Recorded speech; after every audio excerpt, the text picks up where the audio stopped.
반갑습니다. 김도사입니다. 많은 분들이 저에게 다양한 질문들을 보내고 있습니다.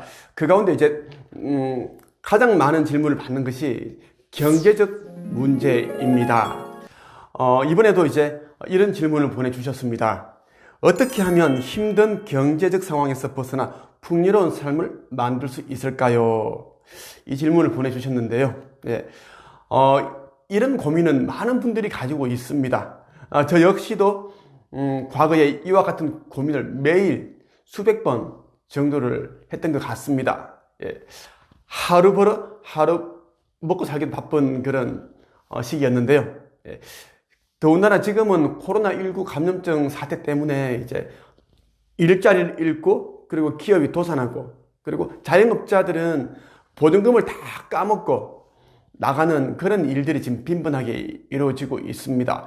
제가 살고 있는 아파트 근처에 상가들 가보면 거의 공실이 많습니다. 텅텅 비어 있죠. 그런 비어 있는 곳들은 자영업자들이 5천만 원, 1억 정도의 보증금을 다 까먹고 나간 것이라고 하더라고요. 참으로 안타깝게 그지없습니다. 앞서 들려드렸던 질문에 대한 답을 네빌 고다드의 부활이라는 책에서 함께 찾아보도록 하겠습니다. 네빌 고다드는 굉장히 유명한 사람이죠. 마크 빅트 한센, 조 바이틀리 등 현대의 유명한 자기계발 강사들에게 많은 영향력을 끼친 형이상학자입니다. 형이상학자는 어떤 사람을 말하는가 하면 보이는 세계에 대해 연구하고 고민하고, 그로 인해서 이 세상을 좀 더 수월하고 편하게, 그리고 내가 원하는 것을 빠르게 창조할 수 있는 그런 법칙을 생각해내는 사람이라고 저는 생각을 합니다. 이 네빌 고다드는 여러분들이 잘 아시는 나폴레온 힐이라는 사람에게도 기대한 영향을 미친 사람이기도 합니다. 그래서 저는 네빌 고다드가 쓴 이 책 시리즈가 여러 권이 있는데요. 그 책을 거의 100번 정도를 읽었습니다.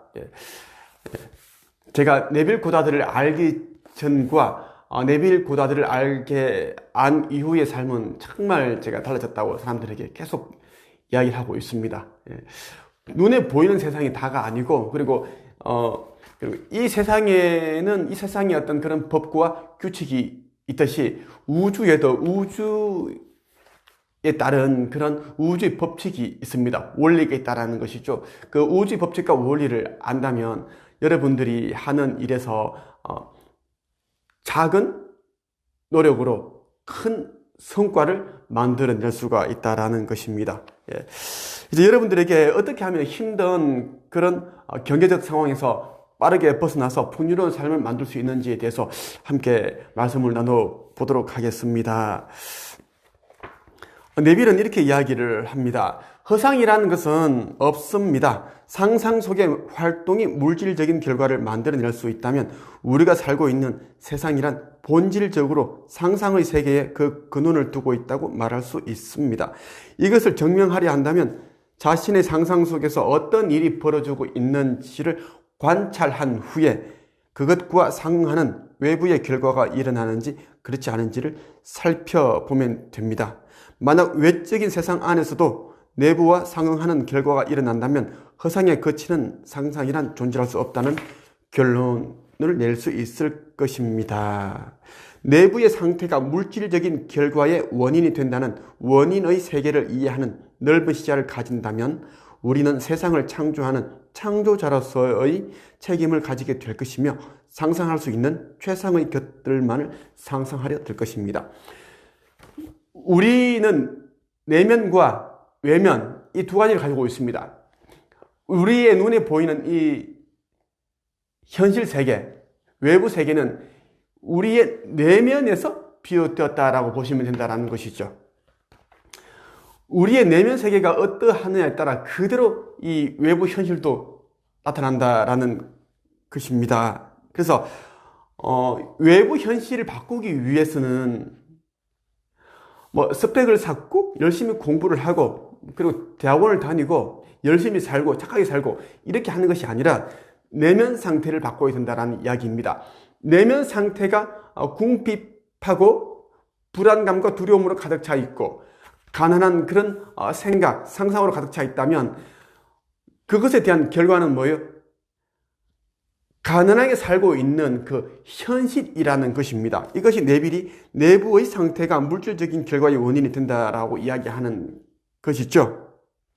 그래서 질문 드렸던 어떻게 하면 힘든 경제적 상황에서 벗어나서 풍요로운 상황을 만들 수 있을까요? 라는 답은 내면의 상태를 바꾸라는 것입니다. 가난한 사람들, 빈자의 특징은 무엇인가 하면 자꾸만 이제 자신의 내면이 가난한 그것으로 가득 차 있다는 것입니다. 그리고 불평, 불만, 이것은 이래서 안 되고 저것은 저래서 안 되고 자꾸만 한계를 둔다는 것입니다. 그러면서 자꾸만 또 다른 사람들이 잘 나가는 모습들, 부유한 모습들을 보면서 부러워하죠. 질투하고 질시합니다. 예. 인생을 바꾸기 위해서는 가장 먼저 내면, 그 내면 세계를 바꾸어라. 내가 성공한 이후에 내가 원하는 그것을 성취한 모습으로 가득 채워라 라는 것입니다. 네빌 고다드의 부활에 보면 정말 많은 그런 우주의 원리와 법칙을 이용해서 꿈을 이루기도 하고요, 부자가 되기도 하고요, 그리고 질병이 낫기도 하고요, 이런 사례를 엿볼 수 있습니다. 그 가운데 하나를 이제 네빌이 소개하고 있습니다. 상상이 현실을 만든다는 주장을 월트 로드에 기억해야 할 밤에 나오는 서문이 뒷받침해 줄 것입니다. 1898년 생활고에 시달리던 모건 로버트스는 어떤 대서양 전기선에 관한 소설을 썼습니다. 그는 이 배를 당시의 선박들 중에서 가장 크다는 배로 묘사했습니다. 소설에서는 호화로운 생활을 누리고 있던 승객들이 4월의 차가운 밤에 빙산에 부딪혀 가라앉았다고 쓰여 있습니다. 이 이야기는 모든 것들의 무상함을 보여줬습니다. 그래서 사람들은 맨스필드 출판사에서 출간된 이 소설을 무상함이라 불렀습니다. 로버트슨의 소설이 쓰인 지 14년 후에 영국 선박회사인 화이트 스타라인 로버트슨의 소설에 등장하는 배와 아주 흡사한 전기선을 만들었습니다. 소설 속의 배는 7만 톤의 배기량을 가졌으며 화이트 스타라인이 제작한 실제 배는 6만 6천 톤의 배기량을 가졌습니다. 또 소설 속의 배는 길이가 800피트인데 실제 배는 882.5피트입니다. 270m입니다. 예. 둘 모두 거의 3,000명의 인원을 수용할 수 있었고 턱없이 부족한 약간의 구명 보트만이 있었습니다. 하지만 그 배는 가라앉을 수 없다는 인식이 박혀 있었기 때문에 구명 보트가 모자란 것을 아무도 문제 삼지 않았습니다. 1912년 4월 19일 이 배는 사우샘프턴에서 뉴욕으로 가는 첫 항해를 시작했습니다. 그 배에는 값으로 따질 수 없을 만큼 귀중한 오마르 카이암의 루이 비아트를 비롯해 돈으로 환산해서 자산이 2억 5천만 달러에 달하는 승객들이 타고 있었습니다. 그러나 차디찬 4월의 어느 날 밤 배는 빙산에 부딪혀 물속으로 가라앉게 됩니다.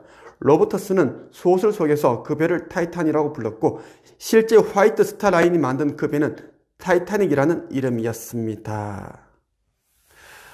예, 그 소설에 등장하는 거대한 배 타이탄이 14년 후에 영국 선박 회사인 화이트 스타 라인에서 만들었습니다. 건조했다라는 것입니다. 그 배의 이름이 타이타닉인데 소설에서 나오는 것처럼 그대로 똑같은 사고가 일어났다라는 것입니다.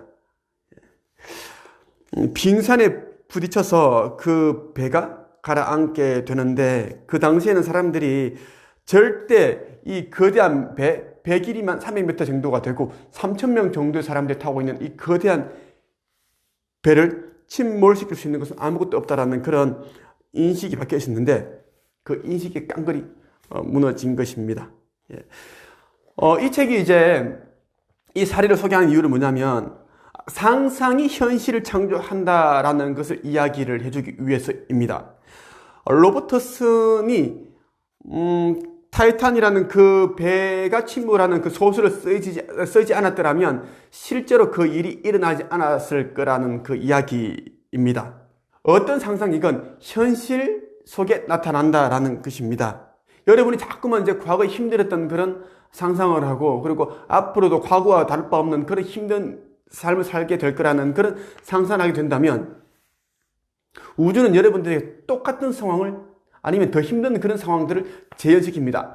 우주는 여러분들이 어떤 상상을 할 때 그것을 좋아하건 싫어하건 그것을 구분짓지 않습니다. 여러분들이 빈번하게 떠올리는 그것을 좋아하는 줄 알죠. 그래서 여러분 자꾸만 이제 내 신세는 왜 이럴까, 내 인생은 왜 이렇게 안 풀릴까, 죽으라고 열심히 일해도 좀처럼 인생은 나아지지 않고 자꾸만 힘든 일이 생기고, 이런 생각을 하게 된다면 우주는 힘든 삶을 원하는가 보다라고 생각을 하죠. 그래서 더욱더 힘든 그런 사건들, 가난을 불러들인다라는 것입니다.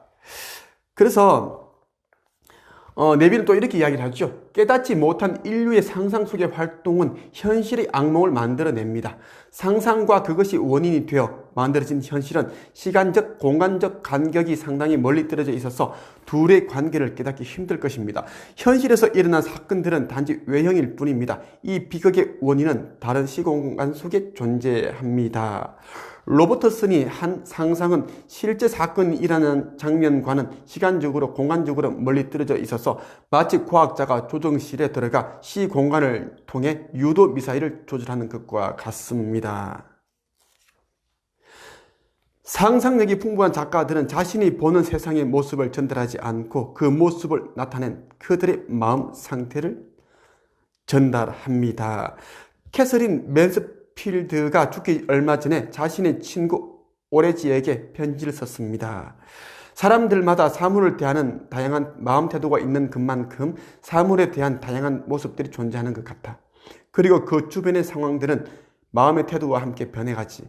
우리가 마음의 태도를 바꾼다면 삶을 바라보는 자세가 달라질 뿐만 아니라 삶 그 자체도 변하게 될 거야. 내가 삶에 대한 창조적 태도라고 부르는 것은 삶에 대한 마음의 태도를 새롭게 하는 것을 말해. 경제적으로 힘든 상황에서 벗어나기 위해서는 지금 자신의 삶을 바라보는 그 관점을 바꿔야 됩니다. 인생을 바라보는 초점을 바꿔라라는 것입니다. 지금 여러분들이 자꾸만 힘들다라고 생각한다면 자꾸 힘든 그러한 일들이 자꾸 이어질 것이고요. 이제 여러분들이 이렇게 생각하십시오. 나와 가난은 맞지 않아. 나와 풍요, 부, 이러한 삶이 나와 잘 어울리지. 나는 지금부터 내 인생을 바꾸기 위해 노력할 거야. 내 인생은 지금부터이다. 나는 풍요로운 사람, 성공자의 삶을 살아갈 거야. 그리고 많은 사람들이 나를 인정하고 존중하고 존경하게 될 거야. 사람들에게 꿈과 희망을 심어주는 그런 멋진 인생을 살게 될 거야. 그리고 나는 매일 조금씩 모든 면에서 나아지고 있다라는 이런 생각을 하면서 여러분들이 생활하신다면 삶은 빠르게 달라질 것입니다. 상상 속의 활동이 현실 세계를 만든다라는 것을 여러분들이 기억을 하시면 좋겠습니다. 여러분들이 하는 이 생각들이 잠시 후 아니면 내일 아니면 며칠 후, 몇 달 후에, 몇 년 후에 그대로 일어난다라는 그것을 기억을 한다면 지금 우리가 하는 생각과 말과 행동이 얼마나 중요한지를 알게 된다라는 것입니다. 그래서 저는 여러분들이 이제 영적 성장에 좀 비중을 두고 영적 성장에 시간과 에너지를 투입을 하시면 좋겠습니다. 영적 성장이 일어난다면 여러분들은 빠르게 원하는 것을 가지게 될 것이고, 그리고 원하는 것을 빠르게 얻는 그런 원리를 터득하게 될 것입니다. 이번 영상은 여기까지 하겠습니다. 지금까지 김도사였습니다. 감사합니다.